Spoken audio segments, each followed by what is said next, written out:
All right, so we're just leaving Texas Live here. Just wrapped up the Stephen A. Smith Show with Jerry Jones, P.T. Barnum, if you will, in my words, the greatest showman part 2. He mentioned that he already made a trade and that 2 more are coming. I believe that the first part that he mentioned that he already made a trade, that was tongue-in-cheek. I believe he was referring to Micah Parsons. But then he also confirmed what we have been discussing here for weeks now, what we know to be inevitably true, that change is coming because it has to be, because all of their Cowboys' core offensive personnel, this offense this year in general, they're on the same 4-year window, including the head coach. And so maximizing that, doing everything you can not to waste that matters, right? You don't punt on 2025, even if 1 or 2 players or 4 free agents or 3 of the guys that are in-house right now, Rebel Jr., Overshown, Perion Winfrey, Donovan Wilson, whoever, getting back, contributing in the run game, you name it. If 2025 doesn't work out, regardless of who they bring in, which they will bring in at least 1 guy, maybe 2, maybe 3, who knows?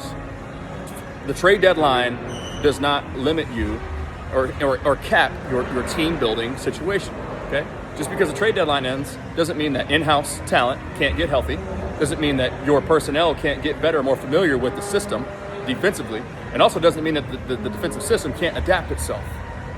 Okay, so who are the trades that Jerry was mentioning coming in? That remains to be seen, but what we do know is that they know that they can't waste this current 4-year window. Punting on 2025 also means that you're punting on 2026 and beyond, because these guys that you could potentially acquire right now, these tier 1 players that we're discussing, Jeff Simmons, Quentin Williams, Max Crosby, Trey Hendrickson, Minka Fitzpatrick, Demario Davis, whoever the case. And Demario Davis is 36 years old. He's not a tier 1 player. But what you got to understand, those guys coming in are going to help you. Almost all of them are going to help you for more than just this season.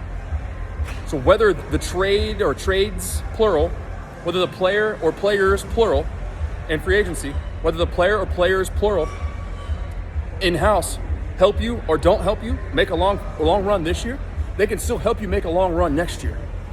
That's the logic that we're removing from this discussion when saying hold those picks. You can't hold the picks because you can't predict what those picks are going to become. Get a proven product now and don't waste the 4-year window that this offense has provided you.